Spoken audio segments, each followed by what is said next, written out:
बिस्मिल्लाहिर्रहमानिर्रहीम। मेरा नाम मुबीन जाफर मीर है और मैं आज के सेशन के इब्तिदाई रिमार्क्स आपके सामने पेश करना चाहूँगा। सबसे पहले मैं ऑडियंस को आज के पैनल में मौजूद एक्सपर्ट से मुतारिफ करवाऊँगा। हमारे सबसे पहले पैनलिस्ट डॉक्टर इलियास फाजिल साहब हैं। डॉक्टर फाजिल साहब एक रिफाइनरी सेक्टर के एक्सपर्ट हैं, बल्कि न सिर्फ रिफाइनरी सेक्टर बल्कि oil sector as a whole के एक्सपर्ट समझे जाते हैं।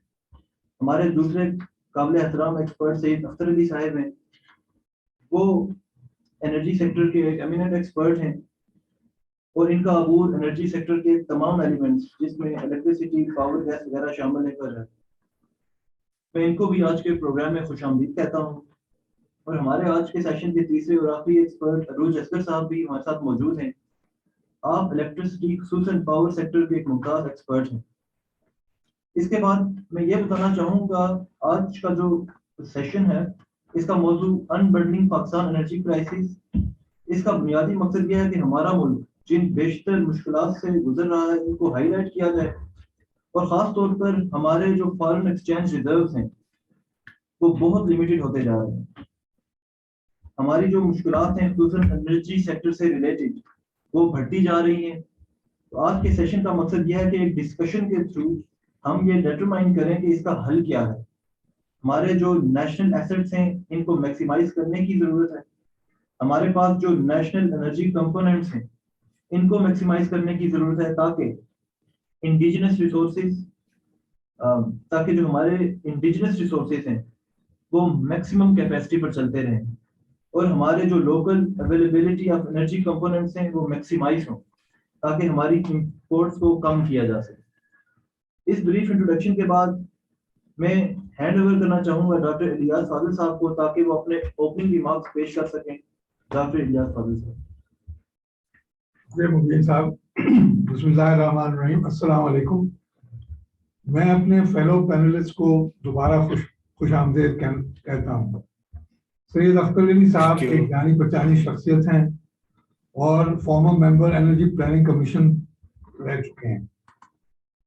उनका एक्सपीरियंस और महारत energy policy planning, energy economics, pricing, tariff से वाबस्ता है। आप रेगुलरली लिखते रहते हैं लीडिंग न्यूज़पेपर्स में, और अगर मैं ये कहूँ कि आज तीनों एरियाज जो हम डिस्कस कर रहेंगे उन सब में उनकी कंट्रीब्यूशन बहुत मीनिंगफुल होगी, तो ये बिल्कुल सही होगा। मेरे दूसरे फेलो पैनलिस्ट जनाब अरूज असगर साहब हैं, जिनका area of expertise power / electricity generation है। आप आजकल चीफ एग्जीक्यूटिव प्रिज्म एनर्जी और मार्कोर हाइड्रो होल्डिंग्स के डायरेक्टर भी हैं। मार्कोर हाइड्रो होल्डिंग्स का पोर्टफोलियो है hydro power projects in Swat and KPK.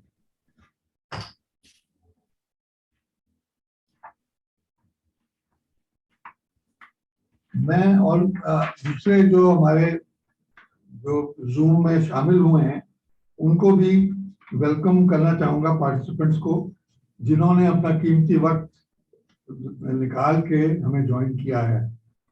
दरख्वास्त ये है कि हम कोशिश करेंगे कि पैनल डिस्कशन के बाद अगर कोई ऑब्जर्वेशन या क्वेश्चन हो तो ज़रूर कीजिए। अगर उस दौरान भी करना चाहते हैं तो अपना नाम और डेजिग्नेशन और ऑर्गेनाइजेशन का ज़रूर जिक्र कर दीजिए ताकि सबको पता चल जाए, और कोशिश होगी कि हमारी एक ओपन डिस्कशन हो आज।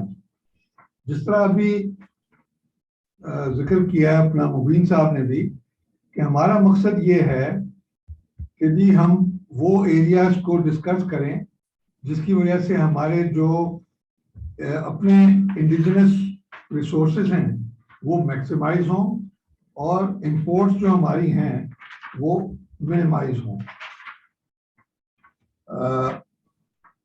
मैं सबसे पहले अपना जो डिस्कशन का बैकग्राउंड है उसको जिक्र करना चाहूँगा। उसका जो हमारे अपने when we talk about indigenous resources, तो हमारे इंडिजिनस रिसोर्सेज ऑफ एनर्जी हैं क्या? ऑयल है, गैस है, हाइडल है, कोल है, न्यूक्लियर है और renewable which means solar and wind. हमारे जो प्राइमरी एनर्जी सप्लाईज पिछले सालों में रहे हैं, उनमें last year oil came down from 25.7% to 22.6%. Gas came down from 35% to 33.1%. LNG import also came down surprisingly, but only minimally from 10.6 to 10.3. Hydroelectricity went up from 7.8 to 9.9%. Coal went up from 15.4% to 18.2%. Nuclear was 1.3% और वही तकरीबन रहा. LPG up from 1.1% year before, or renewable down from 1.3% a year before to 1.2. Imported electricity up from 0.1% a year before slightly. ये जो source है मेरा इस data का, that is the Pakistan Energy Yearbook 2020, published by the Hydrocarbon Development Institute of Pakistan. Gas जो है उसने witness किया है नेगेटिव एनुअल कंपाउंड ग्रोथ. आपने जिक्र किया था 9%, लेकिन annual compound growth over the years is -2.3%.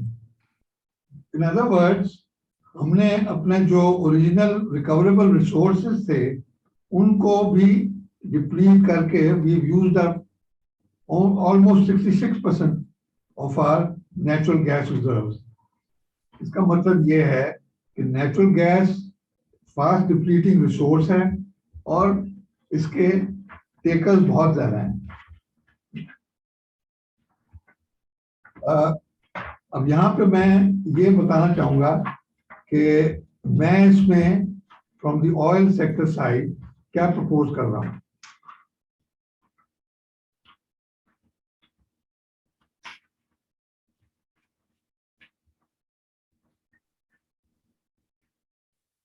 देखें, इस वक्त मसला सबसे बड़ा जो है जिसकी वजह से आपके लोकल रिफाइनरीज 30 to 40% कैपेसिटी पे ही खाली चलती रही हैं ओवर द पास्ट 2-3 इयर्स, वो है लोकल फर्नेस ऑयल, जो कि एक बाय प्रोडक्ट नहीं है रिफाइनरी का. It is an essential product whenever a refinery operates.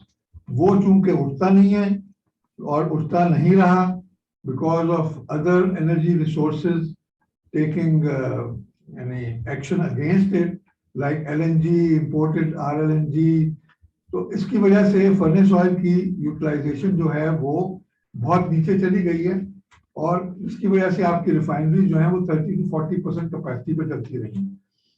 ये एक मेरी रिपोर्ट बनी थी, छपी थी पिछले अक्टूबर. उसमें मैंने ये फोरवॉर्न कर दिया था कि अगर आपने इंडिजिनस अपना जो फर्नेस ऑयल है उसको इस्तेमाल नहीं करना शुरू किया और उसको अपने मेरिट ऑर्डर से आपने अगर नहीं निकाला तो यही कुछ होगा जो कि आजकल हो रहा है. आई डोंट वांट टू यानी रिपीट द फैक्ट कि मेरी प्रेडिक्शन सही निकली थी, but it is a no brainer मेरे नजदीक कि आपका लोकल फर्नेस ऑयल जब आप इस्तेमाल करना मैक्सिमाइज करेंगे, आपकी रिफाइनरीज जो हैं वो 30% से बढ़ के 80 to 90% प्लस पे चली जाएंगी ऑपरेशनली. वहां से फिर आपका पेट्रोल भी ज्यादा बनेगा, डीजल भी ज्यादा बनेगा. पेट्रोल आप तकरीबन यानी 70% तो आप इंपोर्ट करते हैं और इसी तरह 50% डीजल आप इंपोर्ट करते हैं. जब आप ये बढ़ाएंगे तो उसकी वजह से आपको बेनिफिट ही बेनिफिट होगा rather than any other thing. For example, आजकल ब्रेंट जो है, आज की मैं प्राइस देख रहा था $90 पर बैरल पे पहुंच गई. ठीक है, और नॉर्मली अगर इसको मैं कन्वर्ट करूं into dollars per metric ton, वो ये शो करता है कि अगर ब्रेंट जो आजकल $670 पर टन पे चला गया है, पेट्रोल उसका $871 पर टन पे चला गया है, बिकॉज नॉर्मली स्टेटिस्टिक्स शो कि क्रूड का 1.21 टाइम्स पेट्रोल की प्राइस होती है in the same unit which is dollar per ton. Diesel जो है वो $810 पर टन पे चला गया because the conversion over there is 1.21 almost. तो अगर मैं इसको सिंपली ये कहूँ कि लो और नॉन लिफ्टिंग फर्नेस ऑयल की जो है उसकी वजह से petrol production was lower by 65% for PRL and 24% for NRL over the last year. HSD production was lower by all refineries except Parco, क्योंकि Parco ने अपने फैसिलिटी को अपग्रेड करके ये यानी जो इम्पैक्ट ऑफ HSD है उसको इम्प्रूव किया है.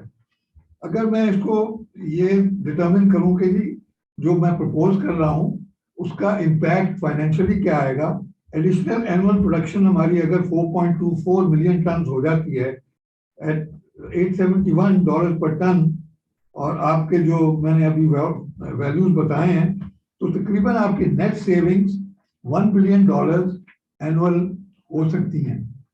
इससे मेरे नज़दीक एक नो ब्रेनर है जिसका ये रिजल्ट ये निकलता है कि ऑपरेट करें refineries at maximum throughput, minimize petrol and diesel imports, maximize use of local furnace oil for power generation. The gas आप save करेंगे by doing that can be diverted to the domestic sector and to the export oriented industries. The subject of furnace oil utilization ये stuck हुआ है for over 3-4 years, और इसको हमेशा stuck होने की वजह ये है कि इसको हमेशा कंपेयर किया जाता है गैस, इंपोर्टेड गैस या RLNG की प्राइस से. लेकिन जो आप इंपोर्ट कर रहे हैं उसकी प्राइस भी फ्लक्चुएट करती रहेगी. अगर आप खाली इस बेसिस पे इसकी कंपैरिजन करेंगे कि जो फर्नेस ऑयल को उससे लोअर आना चाहिए और मेरिट ऑर्डर में बेहतर होना चाहिए, तो फिर ये इसका हल मेरे नज़दीक नहीं निकलेगा. तो before I pass it on for discussion, ये कुछ सवालात हैं जो कि हमने कंपाइल किए हैं जो तीनों सेक्टर्स में हमें एड्रेस करने होंगे. पेट्रोलियम सेक्टर में की इश्यूज क्या हैं जो कि फेस कर रही है डाउनस्ट्रीम इंडस्ट्री, कुछ मैंने बता दिया है. पेट्रोलियम इंपोर्ट्स बढ़ रही हैं. एक तरफ तो this is a healthy sign कि जी आपके रिवाइवल ऑफ द इकोनॉमी हो रही है, लेकिन coupled with aggravating rupee dollar parity, this is heavily impacting the foreign exchange reserves. Secondly, ये आपके जो कैश फ्लोज हैं ऑफ ऑयल कंपनीज उनको भी एडवर्सली इम्पैक्ट कर रहे हैं. इसको हम कैसे एड्रेस कर सकते हैं? फर्नेस ऑयल ग्लट का मैंने जिक्र कर लिया है, जिसकी वजह से रिफाइनरीज 3 तो बंद हो गई थी, अब वो ऊपर आना शुरू हुई हैं. और ये ऐसी चीज है जिसका यानी वो जो मिनिस्ट्री ऑफ पेट्रोलियम और पावर मिनिस्ट्री ने भी इसका नोटिस लिया है, और अभी एक कल इन्होंने पैनल बनाया है जो कि इस इशू को एड्रेस करेगा कि रिफाइनरीज को मैक्सिमम कैपेसिटी पे चलाने के लिए फर्नेस ऑयल की प्राइस क्या होनी चाहिए ताकि जो एक विन विन सिचुएशन हो. और इसमें को चेयर कर रहे हैं the DG of oil and the joint secretary power, और इसमें मेंबर्स हैं तमाम रिफाइनरीज, PSO एंड OCAC. और जो राइजिंग पेट्रोलियम लेवी है इसको हम कैसे एड्रेस कर सकते हैं? गैस में एक अभी रिजर्व्स की बात कर ली. हमारे नजदीक focus has to be on capacity development, लेकिन इनिशिएटिव्स जो लिए जाते हैं, one example is the LNG terminal. हम क्या इसमें कुछ इम्प्रूवमेंट एक्सपेक्ट कर सकते हैं in the government attitude recent crisis के बाद? और कौन रिस्पॉन्सिबल है for the costly LNG imports this year? Electricity में कंज्यूमर्स का सबसे बड़ा कंसर्न जो है वो ग्रोइंग मंथली बिल है. Can we do something about this during our discussion? Circular debt has been the biggest problem. वो अभी भी बढ़ रही है और ट्रिलियंस में पहुंच गई है. Any ideas about that from the panel as well as the discussion? हम ये सुनते रहते हैं कि जी पावर सेक्टर रिफॉर्म्स हो रहे हैं, बट फ्रैंकली क्या किया जा सकता है ताकि इसको टॉप प्रायोरिटी पे किया जाए? तो ये मेरे कुछ यानी एज द मॉडरेटर मैं आपकी रिक्वेस्ट करूंगा कि पैनल के दूसरे हजरात जो हैं वो इसमें अपना इनपुट दें और we open the discussion to everybody on the online Zoom. Bismillahirrahmanirrahim. जी अख्तर अली साहब, बेहतर ये नहीं होगा कि अरूज साहब पहले बोल लें, ताकि फिर मैं, क्योंकि आपने खुद ही तारुफ कराया कि मैं दोनों साइड को कवर करता हूं, तो शायद ये बेहतर नहीं। अगर वैसे आपका जो हुक्म हो वो हम मानने को तैयार है। Thank you, Akhtar Sahab. Although I am not an expert yet, thank you so much for giving this opportunity. I will try to present a case, जो कि you can say it as a private sector perspective, जो इतना highlight नहीं होता है media में और. So having working in power sector for almost 20 years now, or in last 20 years, I have seen many ups and downs in the power sector. In 1947, Pakistan had only 40-50 megawatts. आज हमारे पास 30,000 plus megawatts हैं. Private sector has played a key role in developing this capacity. अब जब history को देखते हैं तो 1994 की पावर पॉलिसी एक बड़ा मेजर माइलस्टोन है पाकिस्तान की पावर सेक्टर में. There was a reason for that policy. There was a time in 80s जब World Bank ने वेबडा को फंडिंग स्टॉप कर दी because of their financial constraint. Industrialization जो है वो नेशनलाइजेशन हो चुकी थी 1971 में. Private sector was not very willing to participate or further invest in the sector. In late in 80s, almost 88-89 में private power cell establish किया गया जो बाद में PPIP बना. It took them 3-4 years in convincing the various investors. और जब हबको आया और उसके बाद उसका जो financial close हुआ, 93 में power policy I, which was developed by a very renowned और experts थे, real experts थे उस जमाने के, जिन्होंने वो power policy establish की थी. और उसको बहुत एप्रिसिएशन मिली थी ग्लोबली. इस्लामाबाद में एमओयूज साइन हुए, लेटर ऑफ इंटेंट भी इशू हुए, बहुत सारी कंपनीज आई और फाइनली 19 प्रोजेक्ट्स ने उसके बाद उसका फाइनेंशियल क्लोज 6000 मेगावाट्स थे. आफ्टर दैट 97 में जब गवर्नमेंट चेंज होती है तो नई गवर्नमेंट जब आती है तो they started investigating all those projects. हम बहुत सुनते हैं वही कि पावर सेक्टर में टैरिफ बहुत हाई है, प्राइवेट सेक्टर चार्ज कर रहा है. There are number of times power sector में जो प्राइवेट सेक्टर के इन्वेस्टर्स को फोर्स किया गया कि वो अपने टैरिफ को डाउनवर्ड रिवीजन करें. अगर आप जितनी पावर पॉलिसीज अब तक पाकिस्तान में आई हैं, 94 में आई, then in 1995 another power policy was issued that was hydro specific. Then third power policy I would say actually the second बनती है लेकिन sequence में अगर आए तो third आ जाती है. In 1998 a power policy was issued, फिर 2002 में issue हुई.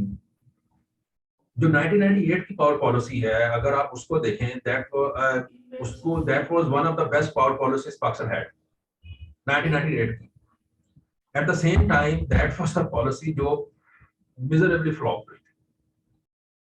उसकी there were number of reasons. One, when उस वक्त जब ये पावर पॉलिसी इशू हुई, government was investigating private sector, so no one showed interest. 98 में पाकिस्तान ने एटॉमिक ब्लास्ट किए तो इंटरनेशनल सैंक्शंस लगी, उसके बाद इन्वेस्टमेंट को आपका क्लाइमेट ड्राई नहीं किया. लेकिन अगर आप उस पावर पॉलिसी को देखें उसमें बड़ा क्लियर मेंशन था कि बिडिंग हो, उसके बगैर कोई प्रोजेक्ट नहीं दिया जाएगा. 2002 में जब गवर्नमेंट आई, चेंज हुई अगेन, जब नई गवर्नमेंट थी, उन्होंने 2002 में पावर पॉलिसी दी. इनिशियली उसको कोई रिस्पांस नहीं मिला. Project start getting tariff around 2006-2007 जब फाइनेंशियल क्लोज स्टार्ट हुआ. In order to attract the investors and restore their confidence, government of Pakistan had to give them huge concessions. जिसमें एक major concession ये दिया गया कि लोकल करेंसी पे आपने dollar indexation they the. That was unfair. लेकिन उसकी क्योंकि बैकग्राउंड है, आपने 97 में इन्वेस्टर्स के साथ जो किया उनका कॉन्फिडेंस रिस्टोर नहीं होता. व्हाटएवर रीजन, लॉबिंग तो होती ही होती है, वो तो किस दुनिया के किस मुल्क में नहीं होती. अगर आप देखें 1994 में जो इन्वेस्टर्स आए थे सारे मल्टीनेशनल्स थे, ग्लोबल कंपनीज थे. इन 2002 सारे लोकल्स थे. एक्सेप्ट वन, which टू था जो इंटरनेशनल पावर का था, अदरवाइज बाकी सारे लोग थे। जो कंसेशंस दी गई उसकी वजह से जो रिटर्न्स थे वो प्राइवेट सेक्टर के आईपीपीस के बहुत ज्यादा हो गए। फॉरेन इन्वेस्टर था नहीं, लोकल था उनके। अभी आप देखें डॉलर एप्रिसिएशन जितनी हो रही है उसको आप मल्टीप्लाई करते हैं 15% आरओई के साथ, तो वो 30, 40, 50% चला गया। I am not going to details के बाकी क्या मैकेनिक्स होता है, वो हर जगह पे होता है। I don't want to touch that.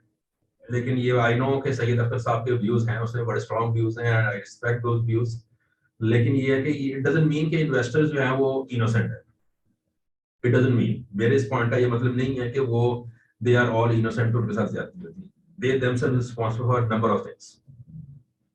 जब हम आगे आते हैं तो जो 2006 में रिन्यूएबल पावर पॉलिसी आती है, उसके बाद 2013, 14, 15 में फिर एक पॉलिसी आती है जो एड्रेस करती है नए प्रोजेक्ट्स को।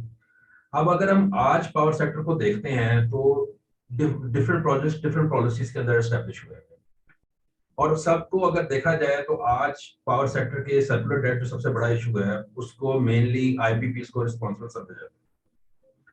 That is just one component. अगर पावर सेक्टर को अगर आपने रिवाइव करना है तो डिस्कोस, ये स्टार्ट होगा डिस्कोस से, खत्म होगा discos. Generation is just one part. इसको there are number of things जो गवर्नमेंट ने इन लास्ट 3 इयर्स स्टेप्स लिए हैं इसको रिवाइव करने के लिए। और मेरा अपना ख्याल है, कंसिडर्ड ओपिनियन है कि the biggest challenge Pakistan is facing, not the power sector but the Pakistan is facing, is the consistency of policies. हमें ये चीज की एज एन इन्वेस्टर, मुझे ये चीज की एश्योरेंस ही नहीं है कि मैं जो आज इन्वेस्टमेंट कर रहा हूँ, जिस पावर पॉलिसी, जिस प्रोसीजर, जिस ईसीसी डिसीजन कर रहा हूँ, ये कब चेंज हो जाएगा। When we do an investment, we do a risk analysis, और बहुत डिटेल किया जाता है। We are trained and grown for this। और जब हम उस रिस्क एनालिसिस करते हैं तो आज एक नया रिस्क उसमें ऐड हो गया है, certainty of the continuity of policies. कि क्या सर्टेनिटी है कि क्या कंटिन्यूटी होगी कि नहीं होगी। We don't have an answer for this. This is very unfortunate। अभी आप 2 दिन पहले का अखबार देखें, मैं आपको आज ये बड़े आपको कॉन्फिडेंस के साथ ये एक बात करता हूँ कि आज जो भी पावर सेक्टर में इश्यूज हैं जो आईपीपीस को ब्लेम किया जा रहा है, आज से 4 साल 5 साल बाद यू विल सी कि दोबारा आईपीपीस को अप्रोच किया जाएगा, कंसेशंस पहले से ज्यादा होंगे। अगर आप हिस्टोरिक ट्रेंड देखें तो जो पहले कंसेशंस दिए गए थे वो हर पॉलिसी में उससे ज्यादा कंसेशंस आए। क्यों? क्योंकि इन बिटवीन टू पॉलिसीज कोई ऐसे इवेंट्स हुए जिसने ओवरऑल कंट्री का इमेज भी और इन्वेस्टर कॉन्फिडेंस भी शेक किया। उसको रिस्टोर करने के लिए आपको एक स्टेप आगे जाना पड़ा है। अभी रिसेंटली गवर्नमेंट ने एमओयू साइन किया जो प्रोजेक्ट्स के साथ। अब आप एज एन इन्वेस्टर मैं आपको बहुत कॉन्फिडेंस के लिए बता सकता हूं कि there are better ways to do that. जिस तरीके से वो ओवरऑल एमओयूज का मैटर है, अब देखिए उसमें बहुत सारी कंपनीज हैं जिन्होंने उसमें कोई साइन नहीं किया। लोकल कंपनीज, जितनी लोकल इन्वेस्टर उन्होंने सबने साइन किया। They are getting payments and everything. आपके जो फॉरेन सीपैक के प्रोजेक्ट्स हैं दे रिफ्यूज्ड। आपका जो बाकी दूसरे जिसमें फॉरेन फंडिंग है दे रिफ्यूज्ड। मैं बड़ी सिंपल सी एग्जांपल आपको देता हूं जो प्रैक्टिकल है, मैं आपको बताता हूं, आप खुद अंडरस्टैंड कर जाएंगे कि इशू है कहां पे। पाकिस्तान में अगर आप कभी भी कोई भी प्रोजेक्ट डेट लेने जाता है तो वो लोकल बैंक्स के पास जाएगा, नेशनल बैंक, हबीब बैंक, यूबीएल, 2-3 प्रोजेक्ट्स में बैंक अल-फलाह होगा या फैसल बैंक होगा, लेकिन आपको नेशनल बैंक, यूबीएल, एचपीएल हर जगह मिलते हैं। अगर आप इंटरनेशनल फाइनेंसिंग ले रहे हैं, फॉरेन करेंसी फाइनेंसिंग ले रहे हैं तो आपको आईएफसी, एडीबी, आईडीबी मिलेगा, ओपेक मिलेगा जो अब डीएफसी है। ये कमर्शियल बैंक्स नहीं है। होता क्या है कि जब आप जिस तरीके से वो फंड रेज करते हैं, उन्होंने नेपरा ने कहा जी लाइबोर प्लस 4%, उन्होंने आगे प्लेसमेंट की होगी, जो पैसे उठाए होंगे वो 4+2%, लाइबोर प्लस 2% पे लिए होंगे। नेपरा दे रहा है लाइबोर प्लस 4% आईपीपीस को। तो बेसिकली उन्होंने आगे लॉक बैक टू बैक उन्होंने लॉक किया जो नोट्स इशू करके जो उन्होंने रेज किया कैपिटल फंडिंग कैश। अब जब आप यहां से उनको कहते हैं कि जी अब हम आपको डेट जितना देना था दे दिया, अब गोइंग फॉरवर्ड आप लाइबोर प्लस 2 लें और इससे ज्यादा हम आपको नहीं, लाइबोर प्लस 1% है। उन्होंने आगे कमिटमेंट्स की नहीं है अपने मार्केट में, ग्लोबल मार्केट में, न्यूयॉर्क स्टॉक्स है वो जहां पे ब्रोकर्स हैं और सारे जो आपके इन्वेस्टर्स हैं, प्राइवेट इक्विटी फंड्स और पेंशन फंड्स। अब उनके लिए, DFIs के लिए और इस तरह के इंस्टीट्यूशंस के लिए बहुत मुश्किल हो जाता है कि जाके अपने इन्वेस्टर को बताएं कि ये पाकिस्तान में अब गवर्नमेंट ने कह दिया, वो कहेंगे कि आपका ट्रैक रिकॉर्ड खराब है, हम फ्यूचर में आपके साथ पाकिस्तान के किसी और मुल्क में भी ये रिस्क आपने डेवलप कर दिया। अगर आप देखें, रिसेंटली न्यूज भी थी बिजनेस रिकॉर्डर में रिलेटेड टू द प्रोजेक्ट्स के जी, ओपेक और DFC क्या कह रहे हैं और बाकी सब क्या कह रहे हैं। There are certain real problems. उसमें क्या होता है, project development is not easy in Pakistan these days. मैं आपको बताऊं, हाइड्रो प्रोजेक्ट आपने डेवलप करना हो 7-8 साल बहुत इजी लग जाते हैं। उस 7-8 साल की कॉस्ट है। पाकिस्तान में बिडिंग, अभी एक मिथ है कि पाकिस्तान में बिडिंग होगी तो हम बहुत कम कॉस्ट पे टैरिफ आ जाएगा। आई कैन बेट नहीं होगा।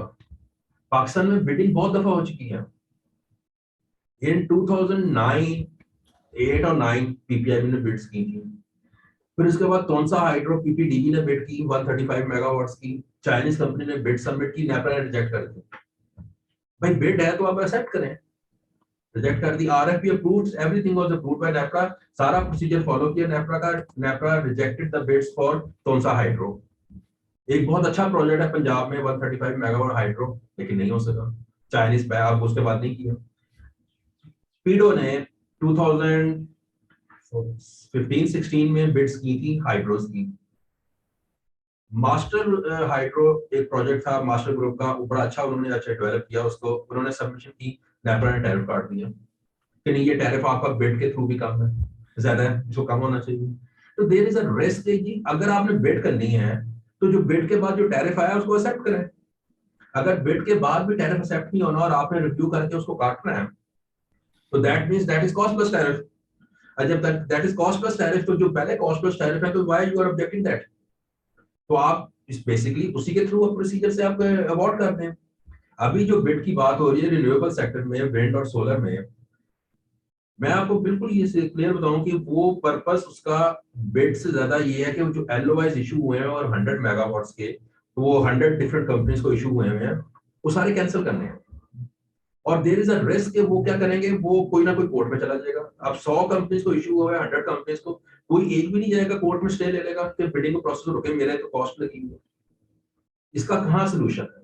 इसका सोल्यूशन सिर्फ एक है कि आप सेक्टर को ओपन करें, मर्चेंट मार्केट करें, व्हीलिंग करें, लोगों को खुद परचेज करने दें। अभी जो MOU साइन किया गवर्नमेंट ने, फोर्सफुली साइन किया गया, जो भी व्हाटएवर रीजन मुझे नहीं पता, लेकिन जिस तरीके से भी साइन हुआ, there was a better way to do that. क्या आप सिंपल उनसे कहते हैं कि जी आपके साथ हमने जो 94 पॉलिसीज के या 2002 पॉलिसीज के प्रोजेक्ट्स हैं, एज एन इन्वेस्टर मैं आपको बता रहा हूँ कि क्या व्यू मेरे लिए एक्सेप्टेबल होता, क्या नहीं है। जिस तरीके से हुआ वो नहीं है। क्या होता, आप मुझे कहते हैं कि जी आपके साथ हम जो long term power purchase agreement है we are terminating that, you are free to sell your power anyone to anyone. अब ये मेरा मसला है कि मैं मुजफ्फरगढ़ में लगाया हुआ प्लांट या मैंने कहीं और लगाया हुआ, मैं उसको सेल करूं किधर? Allow me to do the wheeling. Wheeling के अगेंस्ट जितनी डिस्कोस हैं वो इस्लामाबाद हाई कोर्ट से स्टे लेंगे। अब व्हीलिंग नहीं हो सकती। Wheeling is the only solution. आप प्रोजेक्ट कंपनी जितने IPPs एग्जिस्टिंग IPPs हैं उनसे कहेंगे कि आप मार्केट में जिसको बेचना चाहते हैं बेचें, you pay certain amount to the DISCOs. उसके बाद क्या होगा, कंपटीशन होगा। IPP कहेगा कि जी मैंने अब डॉलर इंडेक्स नहीं करना क्योंकि मैंने सेल करनी है, वो अपने रिटर्न्स खुद ही कम कर देंगे, अपने प्रोजेक्ट्स को ऑप्टिमाइज करेंगे। उसके बगैर तो हो ही नहीं सकेगा जब आप कंपटीशन नहीं क्रिएट करेंगे। आप उनको कह रहे हैं कि जी आपसे हमने अब नहीं लेना, आप खत्म। वो इन्वेस्टर कहता है ये एक रिस्क है। जब आप उनको अलाउ करेंगे व्हीलिंग का, उनको एक सब्स्टिट्यूट देंगे। अभी आज के दिन सिंगल बायर है, CPPA खत्म करके आप मल्टीपल बायर्स कर दें। गवर्नमेंट जो है अभी काम कर रही है 2-3 डिफरेंट चीजों पे, एक है IGSAP और एक है CTBCM। अच्छा, अब दोनों कॉन्ट्राडिक्टरी हैं। IGSAP कहता है कि लीस्ट कॉस्ट सोल्यूशन प्रोवाइड किया जाएगा ताकि पाकिस्तान का ओवरऑल कॉस्ट ऑफ एनर्जी कम हो जाए। CTBCM कहता है कि जी instead of one buyer there would be multiple buyers with multiple sellers. Fine, जब आपके multiple sellers and with multiple buyers हैं तो फिर आप बिडिंग किस बात की? फिर वो IGSAP का क्या है? IGSAP was requirement under the grade code. उस वक्त NTDC एग्जिस्ट करता था, बहुत फुल फ्लेज एक बड़ा हैवी वेट था। In last 15 years power sector सारा ही अनबंडल हो गया। उसके अंदर जितने मेन डिपार्टमेंट से सारे इंडिपेंडेंट कंपनीज बन गई हैं। IGSAP should be developed by Planning Commission or Ministry of Power. NTDC should only develop the transmission plan. For instance, आप ये कहते हैं कि जी हमें भावलपुर में सोलर लगना चाहिए, प्लानिंग कमीशन डिसाइड करेगी जी 1000 मेगावाट्स जो है आपके भावलपुर में होंगे। एनटीडीसी को कहेंगे जी अब आप मुझे इसकी इवैक्यूएशन कॉस्ट कैलकुलेट करके देखें, ये वायबल है कि मैं सवात में एक हाइड्रो प्रोजेक्ट लूं, वो वायबल है। दिस कंपैरिजन विल डिटरमिन कि आपको किधर बिजली चाहिए, रादर देन एनटीडीसी को कहेंगे तुम बताओ तुम्हें कितना चाहिए। वो तो नहीं बता सकते क्योंकि वो उनका काम नहीं है, उनका तो, लेकिन क्योंकि ग्रिड कोड में लिखा है तो they are doing that job, their job. आप होना क्या चाहिए कि ये टास्क मिलना चाहिए प्लानिंग कमीशन को या मिनिस्ट्री ऑफ पावर को, और इनका काम होना चाहिए, लेकिन ऐसे नहीं हो रहा। अल्टीमेटली क्या होगा, अल्टीमेटली हम एक ऐसी जगह में स्टक हो जाएंगे कि ये सब चीजें एक दूसरे के साथ उलझ जाएंगी, और जो कि हम बहुत फास्ट अप्रोच करते हैं। पर्पस ऑब्जेक्टिव क्या है कि जी आपका लीस्ट कॉस्ट हो, ट्रांसपेरेंसी हो। There are better ways to do those things without affecting, without damaging the reputation, without affecting the or shaking the confidence of the investors. अगर ये कहते हैं कि जी इन्वेस्टर को नहीं करना की जरूरत नहीं है, ये इसके बगैर चलेगा नहीं। हम दूसरी साइड पे डिस्कोस की तरफ आते हैं। डिस्कोस की जब तक आप लोग डिस्कोस को रिवाइव नहीं करेंगे, जो मर्जी कर लें कुछ नहीं हो सकेगा पावर सेक्टर में। प्रॉब्लम कहां पे है, डिस्कोस का साइज बहुत बड़ा हो गया। वो कैसे, अब आप देखें उसको प्राइवेटाइजेशन करते हैं तो आपके पास इन्वेस्टर्स कौन आएंगे, इसको डिस्कस कर लेते हैं। पाकिस्तान से बड़े ग्रुप्स होंगे, एफएफसी, फौजीज होंगे, एंग्रो होगा, 2-3 और बड़े ग्रुप्स आ जाएंगे। इंटरनेशनली देखेंगे आपके पास चाइनीज कंपनीज आएंगी, यूरोपियन नहीं है, कोई और किसी और मुल्क के कोई इन्वेस्टर्स नहीं आएंगे। हमें रियलिटी को देखना चाहिए। क्या एक डिस्को आप एक से ज्यादा कंपनी को दे सकेंगे? नहीं दे सकेंगे। क्या सोल्यूशन है, आप डिस्कोस को डिवाइड करें ताकि वो बेहतर तरीके से मैनेज हो सके, आउटसोर्स किया जा सके, आप होस्टेज ना बने, ताकि ज्यादा से ज्यादा कंपनीज पार्टिसिपेट कर सके, उनको एक्वायर करें। अगर आप डिस्को को स्प्लिट करते हैं, many local groups will come forward और कुछ जॉइंट वेंचर्स करके कर देंगे। लेकिन अगर आप बड़े ग्रुप में, पहली बात है वो कहेंगे जी हमें तो जो डिस्कोस की एक्सक्लूसिविटी है वो खत्म हो रही है 2022 दिसंबर में, वो सब आधों से ज्यादा इन्होंने एक्सटेंशन अप्लाई करके दे दी है। आप क्या करेंगे, वो जो स्टे वगैरह के साथ भी चल रहा है, आपको क्या चाहिए, जो इन्वेस्टर आएगा वह मुझे 15 साल तो दो ना पहले इस कंपनी के, ताकि मैं ठीक है, ताकि वो इसको जो है ना इन्वेस्टमेंट्स अपनी रिकवर कर सके। तो द प्रॉब्लम इज, सबसे इंपॉर्टेंट चीज ये है कि आप बिलिंग अलाउ करें, ताकि जो सेल करना चाहता है, just like a cable operators, just like a seller phone company, मुझे पता हो रेट कौन सा है, मैं उस कंपनी से अप्रोच करूं, 1 साल का कॉन्ट्रैक्ट करूं, उसके बाद दूसरी कंपनी को करूं, वो सोल्यूशन है। दूसरा, डिस्कोस को जब तक आप रिवाइव नहीं करेंगे, डिस्कोस को ये नहीं चलने वाली, ये इनकी इस फॉर्म शेप में ये कभी आपको कोई रिजल्ट्स नहीं देने वाले। तो the only thing which I would suggest, और सईद अख्तर साहब is an authority on these matters, but मैं ये सजेस्ट करूंगा कि व्हीलिंग मस्ट बी अलाउड। आप केपीके में हाइड्रोज हैं, पोटेंशियल है, रन ऑफ द रिवर है, उनको अलाउ करें। जो करना चाहता है आप सिर्फ उसकी चार्जेस को पे करें, वो कर सकें। और दूसरा, डिस्कोस को रिवाइव, डिस्कोस की split and then privatization, otherwise there is no solution, आप इधर स्टक रहेंगे। Thank you. बहुत शुक्रिया जनाब अबूल अख्तर साहब। अब मैं चाहूंगा कि हमने पेट्रोलियम सेक्टर भी कवर कर लिया, इलेक्ट्रिसिटी पावर जनरेशन भी। अब चूंकि हमने गैस अभी तक डिस्कस नहीं की, मैं चाहूंगा कि सैयद अख्तर अली साहब आपकी तरफ से कुछ हमारा इनपुट आ जाए इस सारे डिस्कशन में। ठीक है, हाल हमारा जनाब, जी जी प्लीज। थैंक यू जनाब। जैसा आपने फरमाया, मैं पहले गैस को डिस्कस करूंगा और उसके बाद कुछ पॉइंट्स मैं एनर्जी और ऑयल पर, इलेक्ट्रिसिटी और ऑयल पर कुछ अर्ज करूंगा। असल में देखिए, पाकिस्तान का फंडामेंटल प्रॉब्लम है पावर्टी। 50% से ज्यादा लोग जो है, या 50% कम से कम, बल्कि ज्यादा ही, पावर्टी लाइन से नीचे हैं। सिर्फ 5 से 10% लोग हैं जो एनर्जी की ट्रू कॉस्ट अदा कर सकते हैं। दूसरी तरफ तो अब ये उरूज साहब ने भी जो मसाइल का जिक्र किया और डॉक्टर फाजिल साहब ने भी, ये सारा मामला ये है कि दे कैपेसिटी टू पे का मसला है। अच्छा, गवर्नमेंट के पास भी आपको मालूम है पैसे नहीं, यह लोग पाकिस्तान के टैक्स नहीं देते, एलिट टैक्स नहीं देता, हमारे अखराजात भी हैं, सिक्योरिटी के हमारे मसाइल हैं। तो मसला यह है कि ना बजट में पैसे हैं, गवर्नमेंट सब्सिडी तो अवार्ड कर देती है मगर सब्सिडी दे नहीं पाती, इसलिए सर्कुलर डेट आ जाता है, लोगों के पास पैसे नहीं है। अब अगर आज गवर्नमेंट गैस के और पावर के टैरिफ बढ़ाए तो आप देखिएगा क्या सियासी हालात होते हैं। अच्छा, फिर आजकल वैसे ही चूंकि ये करेंसी एडजस्टमेंट्स वगैरह के मामलात की वजह से इन्फ्लेशन हुआ है, तो ऐसे मौके पे ये मामला और भी मुश्किल हो जाता है कि प्राइसेस को जो है वो एडजस्ट किया जाए। आईएमएफ तो चूंकि हार्टलेस इदारा है और उन्होंने चूंकि अपने सिर्फ जो पैसे दिए हैं वो वापस लेने हैं और एक उनका स्टैंडर्ड, उनका एक मेन्यू है, तो वो स्टैंडर्ड मेन्यू चलाते हैं। हमने अपनी हालत इतनी खराब कर ली है कि हम आईएमएफ की अच्छी और बुरी सभी बातों को हमें मानना पड़ता है। तो असल मसला ये, कोई हुकूमत ये नहीं चाहती कि गैस महंगी बेचे या बिजली महंगी बेचे। हुकूमतों का अगर बस चले तो वो फ्री दें। तुर्कमेनिस्तान में अभी तक कुछ अरसे पहले तक पानी, गैस, बिजली सब फ्री था। मिडल ईस्ट में आप मैं एक दफा विजिट कर रहा था, मैंने हिसाब लगाया, जो मिनरल वाटर था वो पेट्रोल से सस्ता था, उनकी डिस्ट्रीब्यूशन कॉस्ट जो है वो कवर नहीं होती।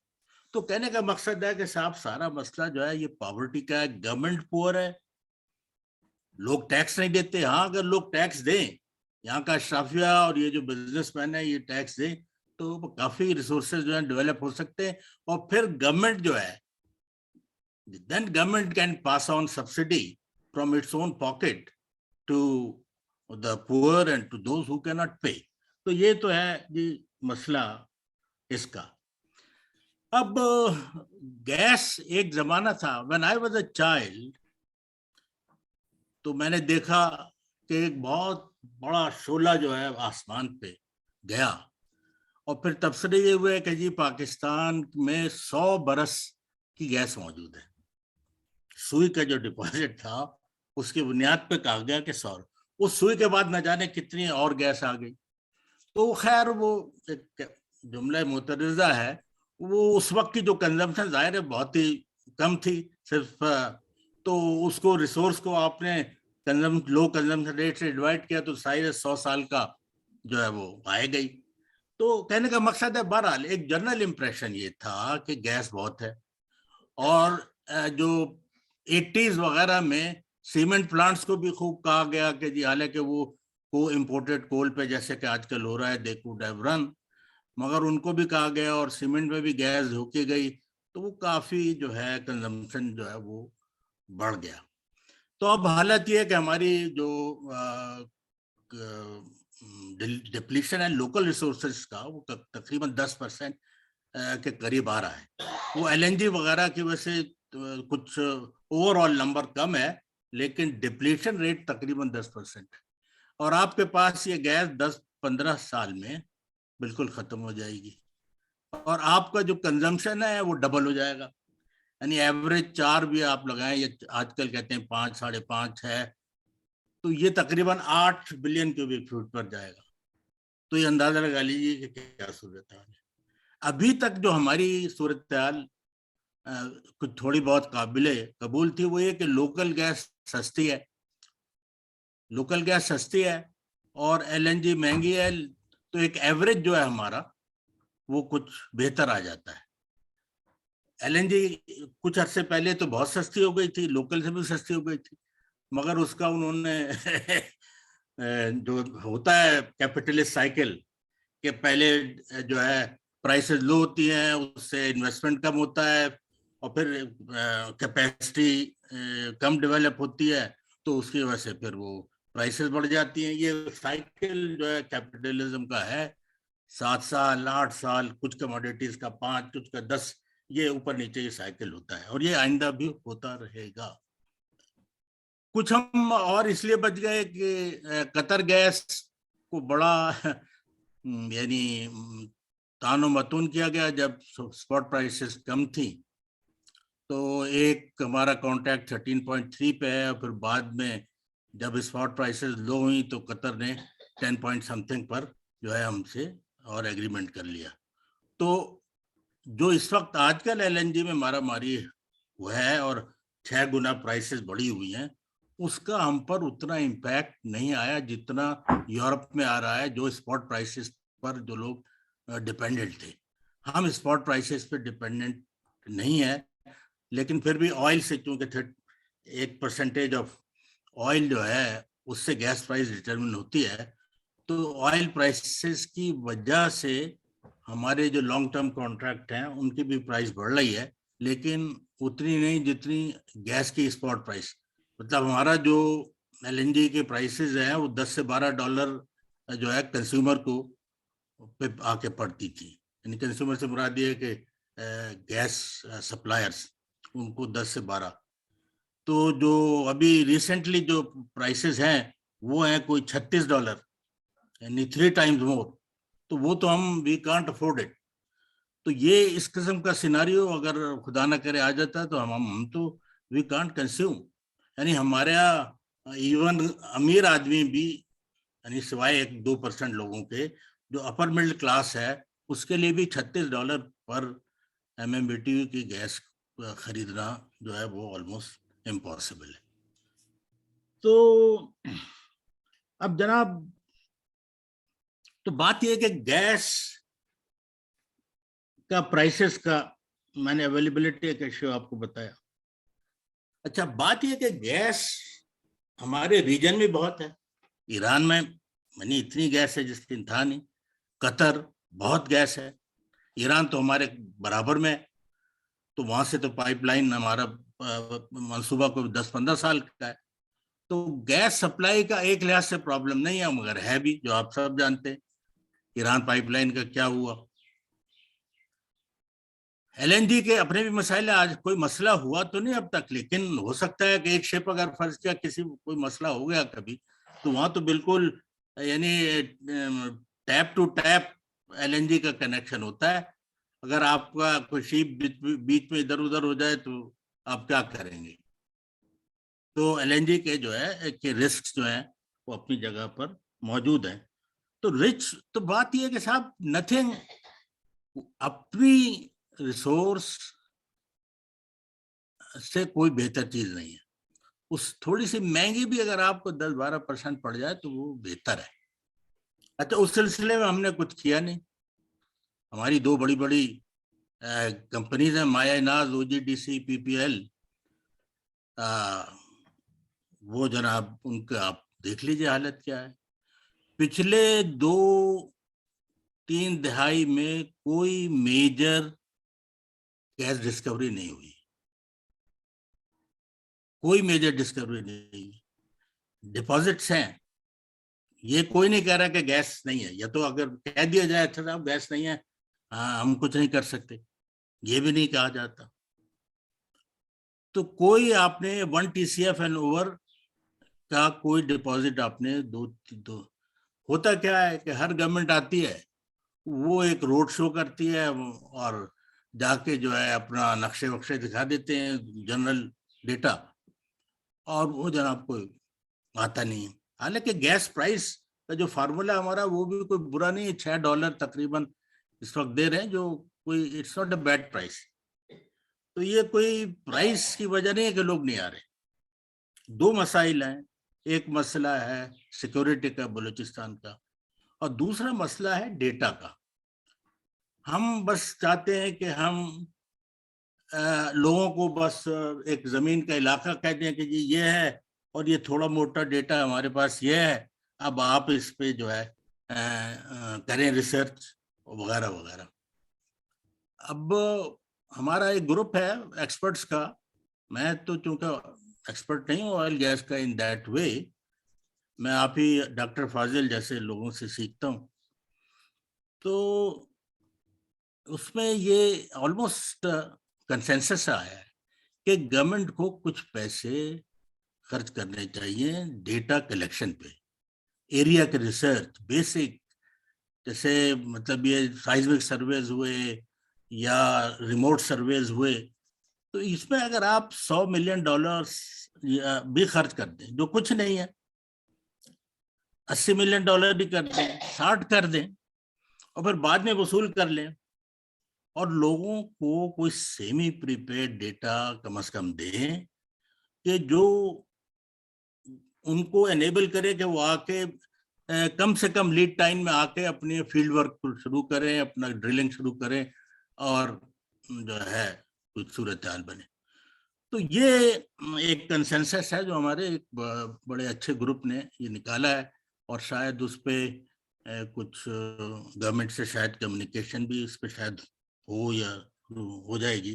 तो अगर ये हो जाए तो मैं ये समझता हूँ कि with in the next 5 to 7 years कुछ लोकल रिसोर्सेज में कुछ बेहतरी जरूर आ जाएगी। कोई ये नहीं कह रहा कि गैस नहीं है, गैस है, मगर कौन आए अपना पहले पैसा लगाए, रिस्क करे, टाइम भी लोगों के पास नहीं है। उस किस्म का तो आपका मुल्क नहीं है जिस तरह का, माफ कीजिएगा, सऊदी अरबिया और इधर उधर अगर कोई नॉन रिसोर्सेज जहाँ होते हैं वहां तो लोग लाइन लगा लेते हैं। ये बात है कि आपका उस किस्म की सूरत हाल नहीं है अवेलेबिलिटी की, लेकिन गैस बहरहाल अवेलेबल है, पोटेंशियल है। अच्छा, सिक्योरिटी का मामला भी हैंडल किया जा सकता है। ये ऑयल कंपनीज जो हैं इतनी इनको आइडिया होता है हाउ टू हैंडल दिस। मुख्तलिफ दुनिया के इलाकों में ऑयल और mineral company they do face problems. तो उसमें भी है, एक बड़ा लंबा डिस्कशन है कि how local population can be made part of the gas regime, कुछ रॉयल्टी में, और लोकल लोगों के राइट्स को कैसे अकोमोडेट किया जा सकता है। तो पॉलिटिकल फ्रंट पे भी, इकोनॉमिक फ्रंट पे भी, और टेक्निकल फ्रंट पे भी काफी गुंजाइश मौजूद है अगर उस पर काम किया जाए तो गैस। और अगर जैसे कि मुज़ाकरात हो रहे हैं अमेरिका और ईरान के, अगर वो मामला सही हो जाए तो ईरान पाकिस्तान पाइपलाइन बिल्कुल रेडी है। वो तो बिल्कुल, ईरान ने तो कनेक्शन जो है वहां तक ले आया, अपनी सरहद तक ऑलमोस्ट। तो हम तो 1 साल के अंदर हमारी गैस, लेकिन बहरहाल देखिए, कोई आदमी अपनी गैस को सस्ते नहीं बेचेगा। ईरान जो है हमसाया है, सब कुछ है, वो बातें हैं अपनी जगह पर, मगर नो बडी सेल्स थिंग्स चीप। हम कहते हैं जी चाइना से हमारा जो है बड़ा वो है, ये है वो है, यानी आसमान की फलाह की बुलंदी वगैरह, लेकिन चाइनीज ने भी जो आपको कोई चीज दी, कोई उन्होंने कोई सस्ती नहीं दी, बल्कि थोड़ा बहुत इल्जाम ये है कि जरा सी महंगी दी है, जिसपे कुछ मसाइल और कुछ कोशिश करने गवर्नमेंट ने की है कि भाई कुछ तरह कम हो जाए मामला। तो कहने का मकसद है कि कोई अपनी चीज सस्ती नहीं देता, जो वो अपनी फुल कॉस्ट ईरानी जो है वो वसूल करेंगे। अभी ईरान से जो आपको बिजली आती है वो कोई सस्ती नहीं आती, वो अच्छी खासी महंगी 10 सेंट से भी ज्यादा पे आती है, जबकि आपके यहाँ जो है कोल जो है 8.5 पे आपको कोल की। तो कहने का मतलब है चीजें हो सकती हैं, मगर ये कि पाकिस्तान के वो फिर अब सियासी और ब्यूरोक्रेसी और कुछ हमारे अरूज साहब ने भी बातें बताई हैं, तो मामला बहुत लंबा हो जाएगा अगर मैं कुछ और डेप्थ में जाऊं, तो यहीं तक मैं इस मामले में। तो बात यह है कि एक तो लोकल गैस को मैं का चैप्टर बंद नहीं होना चाहिए, इसमें गवर्नमेंट अप फ्रंट इन्वेस्टमेंट करे। गवर्नमेंट के पास पैसे हैं भाई, जब $1 बिलियन की रोड बना लेते हैं आप, तो यार $100 मिलियन का डेटा आप क्यों नहीं दे सकते करके। तो अच्छा, अब कुछ और ऑप्शंस की बात है। चलिए, तो लोकल गैस की हो गई। एक है बायोगैस, वो भी लोकल रिसोर्स है।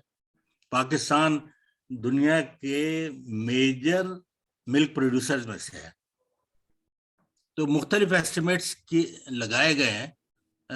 कोई कहता है 10, कोई कहता है 20-25% जो है हमारी जो रिक्वायरमेंट है वो बायोगैस से पूरी हो सकती है। बायोगैस आप पाइपलाइन में भी डाल सकते हैं, बायोगैस आप सीएनजी का डायरेक्ट सीएनजी स्टेशन को डायरेक्टली दे सकते हैं गैस में, पाइपलाइंस के बजाय बायोगैस प्लांट लगाएं, वहीं सीएनजी प्लांट लगाएं जो। और फिर आप बायोगैस, हमारे यहाँ सिर्फ 30% लोगों के पास गैस है, 70 के पास गैस नहीं है। वो बेचारे इसी तरह या उपले जलाते हैं या इधर उधर से झाड़ियां तोड़ के लाते हैं। तो आप बायोगैस बना सकते हैं। अभी फॉर्चुनेटली इस पे कुछ गवर्नमेंट ने, एसएनजीपीएल ने, एसएसजीसी ने कुछ थोड़ा इस पे काम शुरू किया है। उम्मीद ये है इसमें जरा बायोगैस पॉलिसी भी अगर आ जाए तो काफी। बायोगैस का एक और फायदा ये कि बायोगैस आपको पूरे मुल्क में अवेलेबल है, यानी हर जगह आपको मालूम ही है कि यानी गाय भैंसे हैं। इवन सीवरेज वाटर से भी बायोगैस बनती है, ह्यूमन जो सीवरेज है उससे भी बनती है बायोगैस। फूड वेस्ट से, आप लाहौर की आप फूड मार्केट देखिए, वेजिटेबल मार्केट से आप जाइए, कितना कूड़ा होता है। इस सब से आपको, इसमें एनर्जी सिक्योरिटी का बहुत बड़ा एस्पेक्ट है कि अगर आपको इधर उधर से गैस दुनिया से ना आए तो आपके मुल्क के हर मकाम पर कुछ ना कुछ गैस वहीं से आपको अवेलेबल होगी। तो ये एक सिक्योरिटी का भी एस्पेक्ट है जिसको हमें ध्यान में रखना चाहिए। हमने इसको इग्नोर किया है। इंडिया में बहुत बायो सीएनजी बहुत बिक रही है और compete करती है विद द नॉर्मल गैस। उन्होंने और उनके कोई 1000-2000 प्लांट्स बायोगैस के लगाने का इरादा है। तो साहब हमारे यहाँ भी ये हो सकता है। फिर थर्मोकोल गैसिफिकेशन है। अब अनफॉर्चुनेटली जब हमने थर्मोकोल का इस्तेमाल शुरू किया तो जनाब लोग दुनिया कोल के खिलाफ हो गई। अब भी दुनिया में एनर्जी कोल से ही आ रही है। कहने का मतलब इतना लंबा रिलायंस था कोल पर कि अब भी मैक्सिमम एनर्जी कोल से ही है। यूरोप में कम है, अमेरिका में, आप इंडिया में देखिए 200 प्लांट है कोल के। मगर हमने जनाब थर्मोकोल को डेवलप हुए देखे ना, थर on that side of the border, थर जो है वो तो एक थर्मोकोल जो है वो तो एक जियोलॉजी है ना, पॉलिटिकल डिवीजन तो नहीं। तो इंडिया के साइड पे भी थर्मोकोल है। वहां सन 70 से जो है कोल पे बिजली बनाई जा रही है। आपके यहाँ अभी 1 साल पहले से शुरू हुई है। तो अब आपने हर विंडो, वो क्या जॉन एलिया ने कहा कि मैं हमेशा देर कर देता हूं, तो आप हर चीज में देर कर देते हैं। तो जो चीज आपको सन 70 से शुरू करनी चाहिए थी, आपने आके क्या 2000 और इसमें शुरू की। और अब भी आपने एक कंपनी को दे दिया है, वो एक कंपनी बस उसको हैंडल कर रही है। वहां ये नहीं कि कंपटीशन किया जाए, लोग आए। अब सीमेंट प्लांट है, सीमेंट वाले जो है वो अब भी कोल इंपोर्ट कर रहे हैं। क्या वजह है? अब तो थर्मोकोल को 5-6 साल तो हो गए ना जनाब आकर। तो अब क्या वजह है कि आप you are continuing to use imported coal on cement plants? तो ये चीजें हैं, यानी जो चीज, अच्छा अब वो यही है कि अब, अच्छा फिर अब मसला ये हो गया है कि इवन चाइना ने भी अनाउंस कर दिया कि साहब हम तो अब मजीद कोई कोल पे इन्वेस्टमेंट नहीं करेंगे सिवाय पाइपलाइन में जो प्रोजेक्ट्स हैं। तो अब आपके पास तो ना पैसा है ना टेक्नोलॉजी है। वेस्ट जो है कोल के खिलाफ तो बिल्कुल है। तो कौन आएगा आपके यहाँ? चाइना ने भी अगर आपका ये जो कहा है अगर उस पर अमल किया तो देन हम क्या खुद तो पावर प्लांट लगा नहीं सकते, ना पैसा है ना टेक्नोलॉजी। तो हम एक ऐसी अजीब सी मुसीबत में, अनलेस ये कि फॉर्चुनेटली इंडिया ने कुछ स्टैंड लिया, चाइना में प्रो कोल, तो हो सकता है कि कोई हम पर मेहरबानी कर दें लोग, क्योंकि हमारे पास तो भाई कुछ बचा ही नहीं, गैस है नहीं। जो कोल था और हमने अभी शुरू किया तो जनाब वो सर मुंडाते ही ओले पड़े। तो थर्मोकोल गैसिफिकेशन जो है, अगर उसकी इजाजत हमें मिल जाए तो उससे कुछ बात उससे भी बन सकती है। कोल को गैसिफाई न सिर्फ आप ये कि गैस घरों को पहुंचाएं और इंडस्ट्री को पहुंचाएं, बल्कि उससे आप फर्टिलाइजर भी बना सकते हैं। आप उससे डीजल भी बना सकते हैं, बल्कि एक स्टडी चाइनीज ने की है, वो कहते हैं जी डीजल बन सकता है बड़े मजे से, स्टडी हुई है एक pre feasibility. China is the most competitive fertilizer producer in the world. Reason being कि कोल से बनाते हैं ज्यादा फर्टिलाइजर। तो कहने का मतलब है कि अपॉर्चुनिटीज हैं भी नहीं भी, लेकिन ये कि हम we have to put our act together, और अगर हम जो मसाइल रूस साहब ने बयान किए उनका भी हल हो सकता है। मसला बताऊं प्राइवेट सेक्टर का भी है। देखिए ना, आप ये देख रहे हैं क्या क्या हो रहा है प्राइवेट सेक्टर में। आप निहाला के 100 प्लांट हैं शुगर के, और शुगर के प्राइसिंग का मसला, पेट्रोल में प्राइसिंग, पेट्रोल के मसाइल आप देख ही रहे, फ्लोर के मसाइल। तो प्राइवेट सेक्टर जो है वो डबल बुक कीपिंग और मनी लॉन्ड्रिंग और ये इस किस्म के जो है अनएथिकल इश्यूज में, रूस साहब को बुरा लगेगा। ये जनरली बात मशहूर है कि प्राइवेट सेक्टर इन्वेस्टर जो है इक्विटी नहीं लगाता। मेरे पास कई विंड पावर के लोग आए 10 साल पहले, फॉरेनर्स, वो कहते हैं कि जी जो इन्वेस्टर है आपका वो हमसे पैसे मांगता है। हिसाब उस जमाने में 15 सेंट का मिल रहा था टैरिफ, जो बहुत ज्यादा था। तो यहाँ के कुछ इन्वेस्टर ऐसे थे जो कहते थे कि अपनी इक्विटी हिसाब लगा के उन्हें देते थे कि जी ये 15 सेंट है, आपकी कॉस्ट ये है, तो इतना पैसा आपको बचा, ये आप हमें दे। तो ये प्राइवेट सेक्टर का हाल है। प्राइवेट सेक्टर जो है टैक्स देना नहीं चाहता, डबल बुक कीपिंग करता है, हर किस्म की चोरी, हर किस्म का जुर्म। जो अमेरिका में जो है आपको जिस चीज पर बाकायदा जेल हो जाए, वो यहाँ स्टैंडर्ड प्रैक्टिस है। आपको कोई नौकरी नहीं देगा किसी अकाउंटेंट को अगर आप जाकर ये कहें कि जी मैं सही अकाउंट मेंटेन करूंगा, मैं डबल। सीए जो है भूखा मर जाएगा अगर वो रिफ्यूज कर दे कि जी मैं ये आपका जो है ना डबल बुक और ये सारे झगड़े, ये सारे मामला मैं नहीं कर सकता।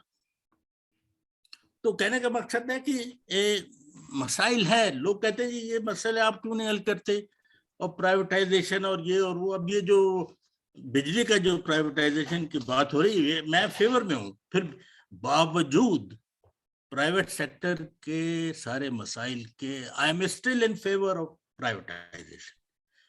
रीजन बीइंग कि जब ये प्राइवेट सेक्टर ग्रो करेगा, बड़ा होगा, ये 1971 का अगर प्राइवेटाइजेशन ना होता, वो नेशनलाइजेशन ना होता, और वो हमारे जो कंपनीज थी वो ग्रो करके मल्टीनेशनल बनती, 100-200 जिस तरह कोरिया में है, शाइबॉल्स हैं, वो जनाब होती, तो फिर वो जब बड़ी कंपनीज हो जाती है तो फिर ये सेठ को इसकी जरूरत पड़ती नहीं है।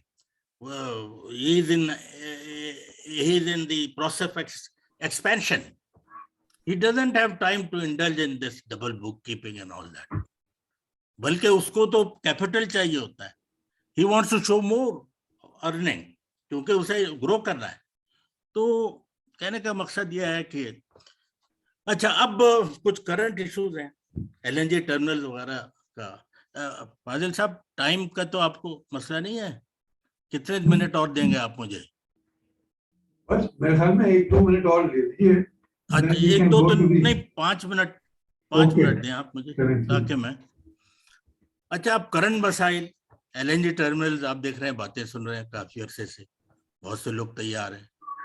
अब मसला आ गया है ट्रांसमिशन का। ट्रांसमिशन कैपेसिटी नहीं है। अभी एक नॉर्थ साउथ प्रोजेक्ट है, वो रशियंस उसमें इन्वॉल्व है।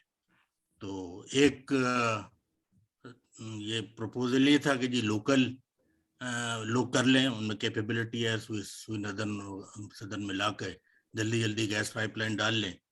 12 लोग फिर रशियन आ गए बीच में। अब वो है, अल्लाह करे ये यूक्रेन का मामला ज़्यादा आगे न बढ़े और रशिया जो है वो फिर ब्लैकलिस्ट ना हो, ताकि ये हमारा प्रोजेक्ट जो है जल्द अज जल्द जो है तो मसला ये कि टर्मिनल वाले तैयार हैं तो अब ट्रांसमिशन नहीं है, तो एलएनजी जो है आपकी इस चक्कर में फंसी हुई है। फिर लेकिन बहरहाल कुछ है वर्चुअल पाइपलाइन, लोग कहते हैं कि जी आप एलएनजी जो है वो आप ट्रक के थ्रू, कम से कम आप कराची का जो कोस्टल एरिया है, अगर बहुत दूर नहीं तो कोस्टल एरियाज में आप बड़े बड़े कंज्यूमर्स को वो अपना इवेपोरेटर लगा लें, गैसिफिकेशन, और ये कुछ हो सकता है, कुछ कैपेसिटी जो है। अच्छा, फिर आपने जो गैस टर्मिनल मौजूद थे उनमें कैपेसिटी मौजूद थी, वो आपने नहीं की। वो हमारे एंग्रो वाले जो थे वो अपना टर्मिनल ले जाकर बड़ा वाला टर्मिनल लाना चाहते थे, तो वो हमारे यहाँ एक डिस्कशन शुरू हो गया और लोगों ने गवर्नमेंट को जो है ना उल्टी सीधी बातें अखबारों में ये वो छाप छूप के जो है वो उन्होंने जो है वो उनको नहीं लाने दिया। फिर पीजीसीपी वालों के पास एक्सेस कैपेसिटी पड़ी हुई है। फिर एलएनजी में हम और भी चीजें हम कर सकते हैं। हमें चाहिए कि हम स्टोरेज, पुराने जहाज आते हैं एलएनजी के, उनको आप एज ए स्टोर यूज कर सकते हैं। वो $100 मिलियन का या उससे भी कम का जहाज मिल जाता है, तो ताकि स्टोरेज जो इस वक्त मामला है पाइप टू पाइप आपका जो प्रॉब्लम है वो हल हो। फिर कुछ ऐसा है कि एलएनजी टर्मिनल आप सिर्फ एफएसआरयू ही, दुनिया में मिक्स ही है, लोग इंडिया के पास भी ये जो है ना फिक्स टर्मिनल जो जमीन के ऊपर लगते हैं, तो उनमें स्टोरेज की कैपेसिटी होती है, थोड़े कैपिटल इंटेंसिव होते हैं, लेकिन जापान का तो ज्यादातर सिलसिला जो है उनके तो शायद कई 100 एलएनजी टर्मिनल हैं जो, तो कहने का मकसद है कि कुछ मसाइल इमीडिएट स्टेप्स लेकर भी हल हो सकते हैं और कुछ ना कुछ हो सकता है, स्पेस है, शॉर्ट टर्म भी है, बस मीडियम टर्म भी है। एक चीज मैं चाहूंगा कि कुछ जी, जी। जो हमारे पार्टिसिपेंट्स हैं, ऑडियंस वाले, they are getting a little impatient and some of them are leaving, उनको भी थोड़ा मौका दिया जाए ताकि वो जी अपने, सही है, तो फिर ठीक है सही सही है जनाब, परमिशन। बिल्कुल। Thank you for patient listening. बहुत शुक्रिया जनाब। ऑडियंस में से अगर कोई प्लीज अपना व्यूज देना चाहता है, most welcome, we are willing to listen. और आपकी जो कोई अगर यूजफुल सजेशन है तो वो हम यानी इंक्लूड करना चाहेंगे इन दिस डिस्कशन। जी अस्सलाम जी, दिस इज़ अहमद हसन, मैं अलमीज़ान इन्वेस्टमेंट्स में होता हूँ, एसेट मैनेजमेंट कंपनी है कराची में। अच्छा जी, बेसिकली अब हम जिस तरह आगे बढ़ रहे हैं और आगे जाकर अब नए पावर प्रोजेक्ट्स भी आ रहे हैं, ये तो हमने पूरा हिस्ट्री देख ली और हमने उस पर कर लिया कि हिस्ट्री में ये गलत हुआ था। ये पावर प्रोजेक्ट भी तो लगे थे किसी प्रोजेक्शन पे, और अब हमारे पास जो पावर प्रोजेक्ट्स आ रहे हैं हमारे कैपेसिटी से एक्सेस है, नंबर 1। नंबर 2, अब इनकी कैपेसिटी पेमेंट होने जा रही है तकरीबन 1.4 ट्रिलियन की, जो कि 300 अरब रुपए है इस साल से, पिछले साल जो गुजरा है उससे ज़्यादा, तकरीबन 3 रुपए पर यूनिट, तो ये सीधा सीधा यही हिसाब बनता है इंक्रीज़ का। तो अब इसके ऊपर क्या आपके हिसाब से गवर्नमेंट या जो डिसीजन मेकर्स हैं, इसको आप किस तरह लेकर चल रहे हैं? क्योंकि आईएमएफ ने अभी आपसे जितना इंक्रीज कराना था कर लिया, अब आगे जाकर आप नई पावर यानी कि टैरिफ लेकर आएंगे, और अब आप इलेक्शन ईयर है और अब आप विलिंगनेस भी नहीं आपके पास ज़्यादा इसको आवाम पे बोझ डालने के लिए, तो आप इसको किस तरह लेकर चलेंगे? क्या आप क्या देख रहे हैं ये पॉलिसी मेकर्स के जहन में अब क्या है इसको, इस अपकमिंग बॉम्ब जो है इसको टैकल करने का? मैं जवाब दूं जनाब? जी जी प्लीज। डॉक्टर साहब मैं जवाब दूं? हाँ जी प्लीज। देखिए साहब, बात यह है कि अल्टीमेट जो सोल्यूशन है वो है इकोनॉमिक ग्रोथ। इकोनॉमिक ग्रोथ, आपका इंडस्ट्रियल ग्रोथ हो, इकोनॉमिक ग्रोथ हो, तो गवर्नमेंट के पास भी कुछ पैसा आएगा, गवर्नमेंट कुछ सब्सिडीज दे सकेगी। तो होपफुली जो प्रोजेक्शंस आ रहे हैं, होपफुली वो तो बड़े अच्छे आ रहे हैं। इस दफा 5.5% ग्रोथ हुई है। तो अगर हमें चाहिए कि इकोनॉमिक ग्रोथ जो है अपनी, उस पे हम तवज्जो दें, इंडस्ट्री बढ़ाएं, तो ये जो एक्सेस कैपेसिटी है ये भी इंशाल्लाह आहिस्ता आहिस्ता दूर हो जाएगी। दूसरा ये कि इंसेंटिवाइज करें कंजम्पशन को। मैंने इस पे काफी आर्टिकल लिखे भी हैं, अगर आप मेरा आर्टिकल कोई मेरा नाम टाइप करें गूगल पे, तो अब भी गुंजाइश है कि ये जो आपकी जो कैपेसिटी अनयूटिलाइज्ड है, इसको आप कैसे इस्तेमाल करें। या तो आपके पास ऑप्शन ये है कि आप पूरा का पूरा अपनी जेब से दे दें, दूसरा ये कि इस कैपेसिटी पेमेंट को आप शेयर कर लें, यानी 50 पैसे आप दें और 50 आप कंज्यूमर को दे दें। तो बजाय इसके कि आप 100 पैसे टोटल आप खुद ही जेब से पेश करें, यानी गवर्नमेंट पे करे, आप इसको शेयर करें विद द कंज्यूमर। तो देयर आर सम कंज्यूमर्स, कुछ क्लासेस ऐसी हैं जिनको अगर आप सस्ती बिजली दें, इंडस्ट्री में स्पेशली, तो वो शायद मसलन स्टील वाले हैं, रात को आपकी कैपेसिटी जो है वो बहुत कम हो जाती है। अगर आप स्टील वाले को आप कहते हैं कि भाई मैं आपको, अगर आप रात को चलाएंगे तो मैं आपको ये थोड़ा सा ये कंसेशन देने को तैयार हूँ।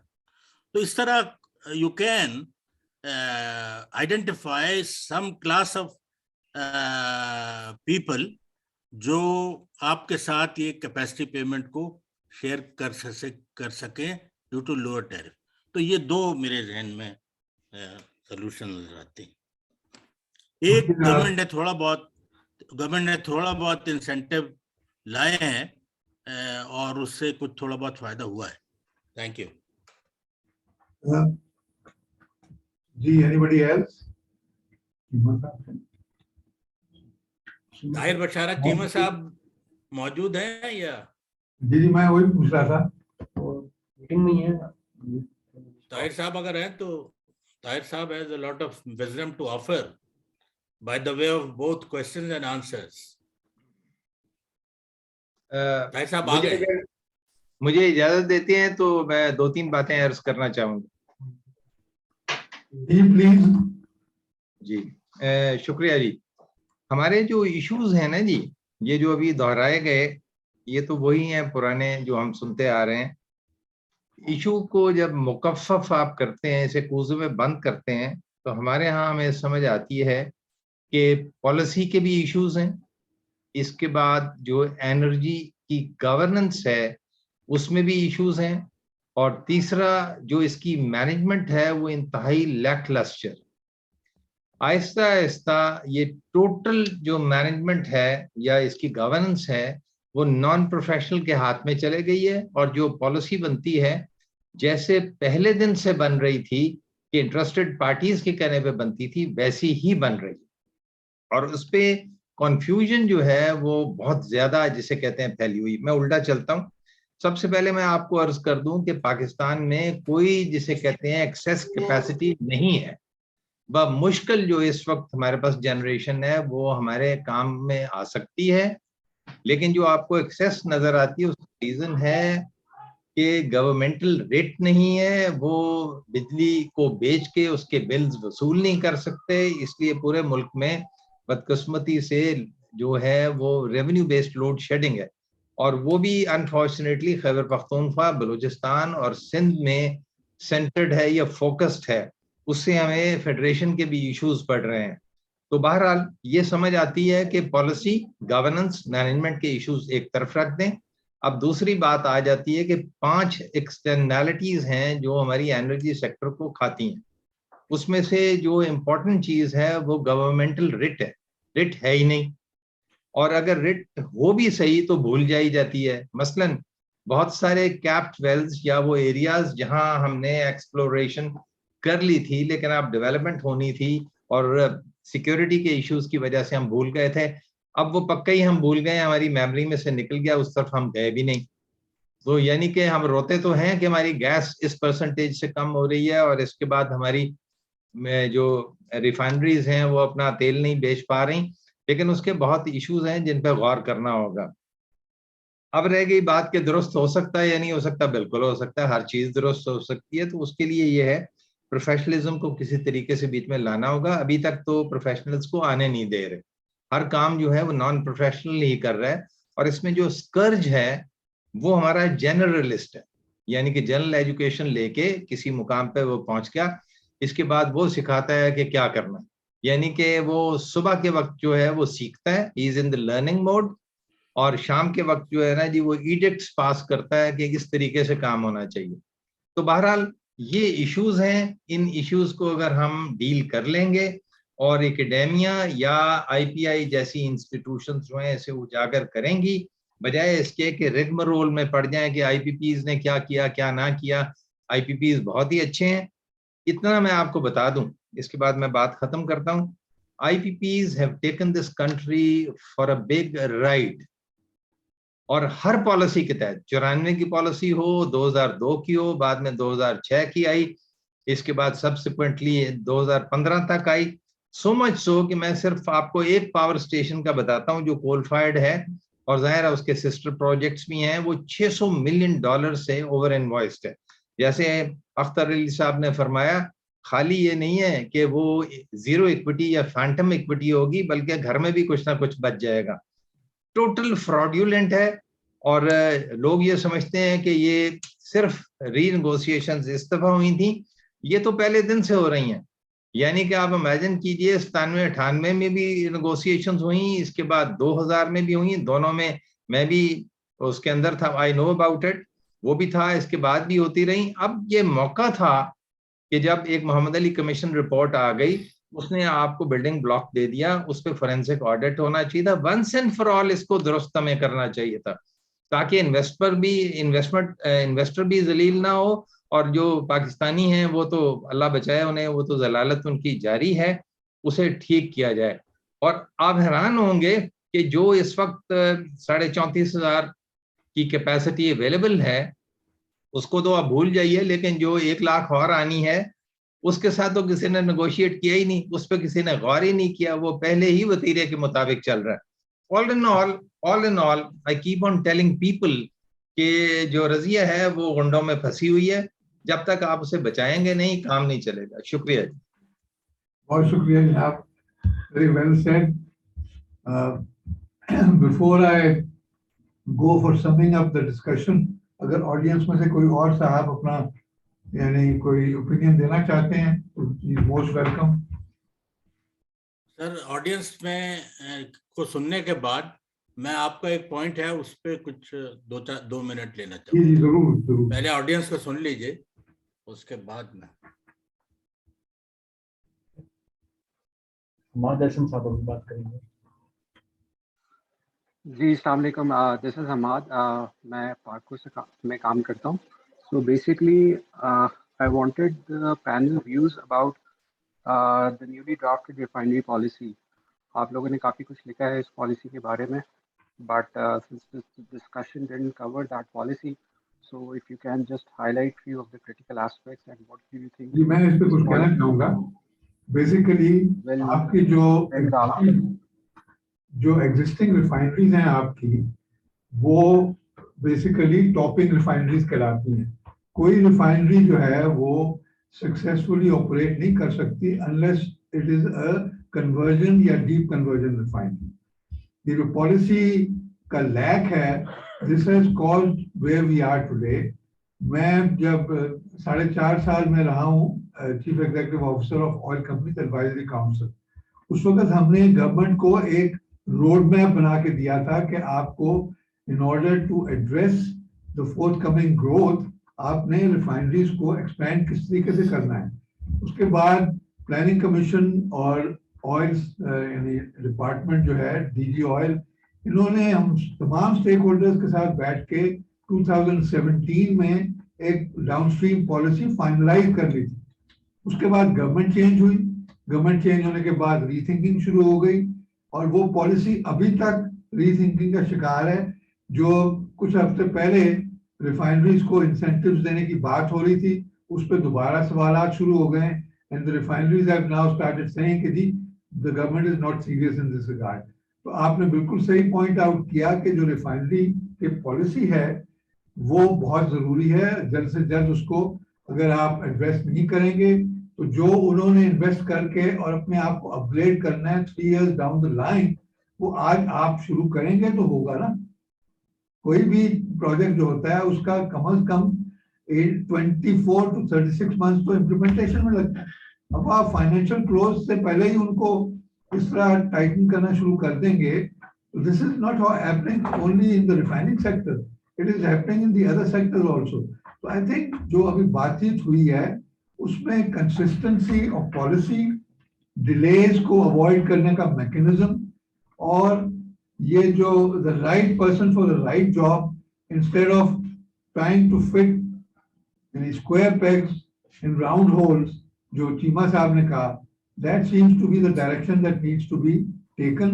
आप गवर्नेंस अपनी सीधी करें, use professionals in the right area, तब आप यानी सुधर सकेंगे। जो आप और हम डिस्कस करके अपने आप को अंडरस्टैंडिंग दे रहे हैं वो उस सूरत में इम्प्लीमेंट होगी कि those in power listen to that and they are not the type जो कि सुबह तो पढ़ के और शाम तक एक्सपर्ट बन जाता है, जिसका सुनाया जी। आप मैं थोड़ा सा ऐड कर दूं अगर आप इजाजत दें।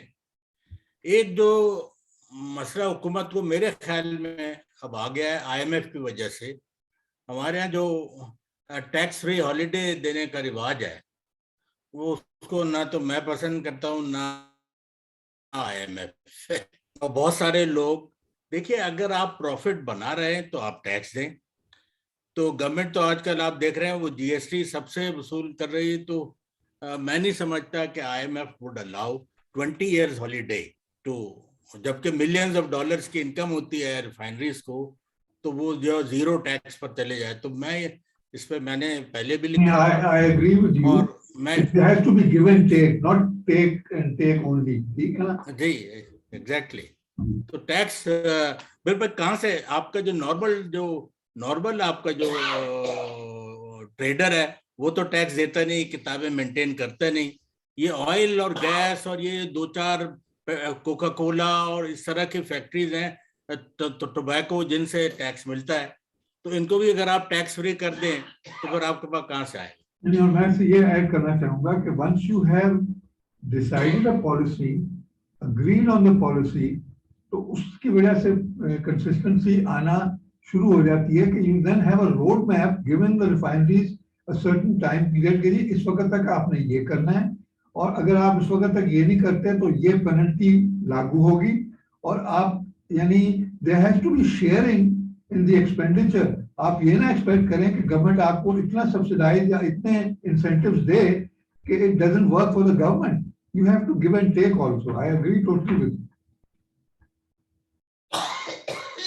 एक आपका पॉइंट था रिफाइनरीज के बारे में, अगर कोई क्वेश्चनर है तो पहले क्वेश्चन उनका आ जाए, उनका हक है, फिर मैं आपके पॉइंट को थोड़ा सा इलेबरेट जी जी। वो जो आपने फरमाई बात सही है कि वो को प्रोडक्ट है फर्नेस ऑयल, तो अगर आप उसे कम करेंगे तो आपको पेट्रोल भी कम हो जाएगा, डीजल भी कम हो जाएगा, और नतीजतन रिफाइनरीज की प्रोडक्शन कम हो जाएगी, उनकी प्रॉफिटेबिलिटी कम हो जाएगी, आपकी इंपोर्ट बढ़ जाएगी वगैरह वगैरह। इसमें एक मसला ये है कि नेपरा, हालांकि ये अलहदा इन्हें मिला, मिनिस्ट्री ऑफ एनर्जी बनाई गई थी, मगर नेपरा और ओगरा को मर्ज नहीं किया गया था। तो प्रॉब्लम यह कि नेपरा का फॉर अ लॉन्ग टाइम ये पॉइंट ऑफ व्यू रहा कि जी आप मेरिट ऑर्डर पे चलें। अच्छा, प्रॉब्लम यह है कि जब आप मेरिट ऑर्डर पे आते हैं तो ऑयल की प्राइस जैसे आपने फरमाया वो तो कम है फर्नेस ऑयल की निस्बतन, लेकिन जब वो 28% के एफिशिएंसी के प्लांट पे चलता है तो फिर मेरिट ऑर्डर बहुत ऊपर हो जाता है। तो नेपरा जो है डांटती है इन लोगों को कि जी आप ये मेरिट ऑर्डर पे, वो अपनी मजबूरी की वजह से फर्नेस ऑयल चलाते हैं, कहीं उनको ट्रांसमिशन अवेलेबल नहीं होता तो वो जो है ऑयल वाले शुरू, तो वो 2-4% जो है फर्नेस ऑयल। दूसरी तरफ इशू ये है कि हमारी रिफाइनरीज सस्ते दामों एक्सपोर्ट को तो तैयार है, मगर वो प्राइस जो है वो लोकल को नहीं देते। तो वो फॉर्चुनेटली अब आप जैसे आपने फरमाया कि ये कमेटी बनी है और एक कोई रीजनेबल प्राइस पे एग्रीमेंट हो जाए, तो ये है कि गवर्नमेंट तो टोटल इकोनॉमिक्स देखती है ना, पावर सेक्टर वाला पावर के पॉइंट से देखता है, ऑयल वाले ऑयल के। Government has a larger perspective. तो गवर्नमेंट जो है होपफुली किसी एक ऐसे रीजनेबल फार्मूले पे शायद बना दे कि ये फर्नेस ऑयल जो है ये इसका कंजम्पशन शुरू हो जाए और ये मसला ना हो। लेकिन ये है कि bye the way furnace oil export भी तो बहरहाल हो सकता है ना। इसको होलिस्टिक सॉल्यूशन की जरूरत है। यू कैनॉट कंपेयर यदि ना बाहर जो फर्नेस ऑयल की डिमांड है that is being impacted by the quality of the furnace oil. हर तरफ even furnace oil for power generation उसका sulfur content is becoming an issue. अगर आप अपना लोकल फर्नेस ऑयल उधर बेचने की कोशिश करेंगे तो आप तो मार खाएंगे ही खाएंगे। उससे बेहतर ये है कि रिफाइनरीज ये डिटरमिन करें कि जी in order for us to survive हम कितना यानी इसमें डिस्काउंट एक्सेप्ट कर सकते हैं in order for us to stay afloat, and the government has to realize that when the refineries operate at full capacity or close to full capacity, उसके फवायद ये हैं। तो एक होलिस्टिक सॉल्यूशन जो है ना उसकी जरूरत है। आई एम होपिंग कि ये जो कमेटी बनी है they will find a solution for this. बिल्कुल बिल्कुल। So if with your permission and the permission of the audience, I would just किसी ने हैंड रेज किया है तो let's look at that. No hand raise, okay. मैं summarize करना चाहूंगा विद एवरीबॉडीज परमिशन। ठीक है, हमारा जो टॉपिक था वो ये था अनबंडलिंग द एनर्जी क्राइसिस।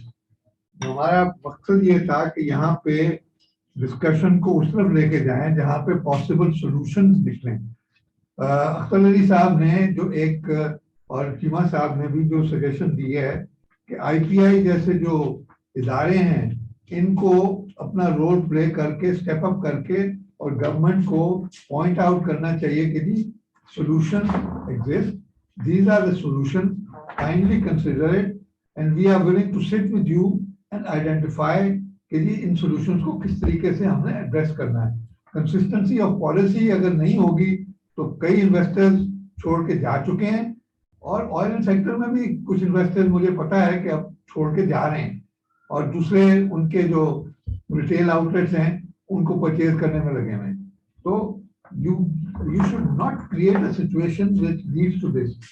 जब डीरेगुलेशन की बात शुरू हुई थी लॉन्ग टाइम बैक, उस वक्त मिस्टर उस्मान अमीनुद्दीन ने एक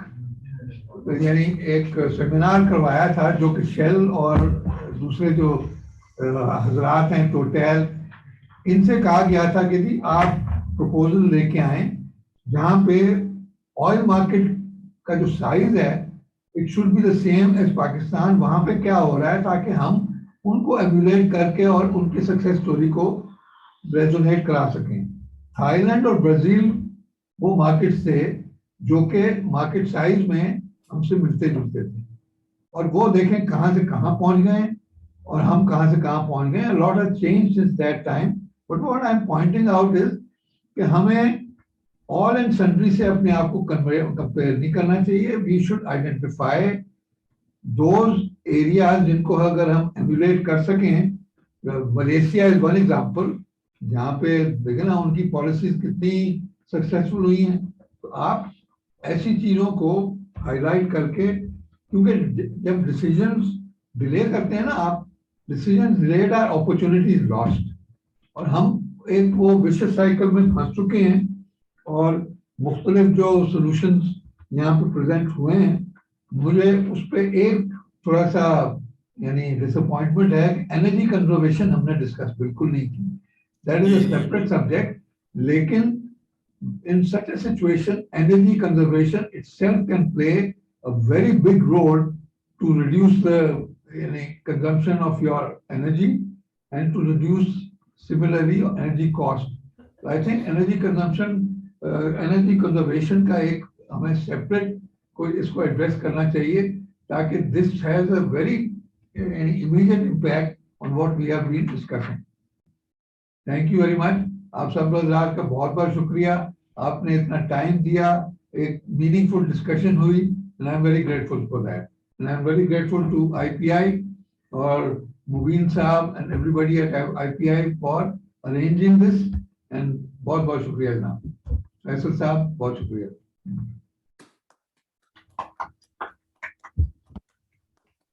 थैंक यू जनाब, थैंक यू। जनाब, इजाजत है तो हम अल्लाह हाफिज।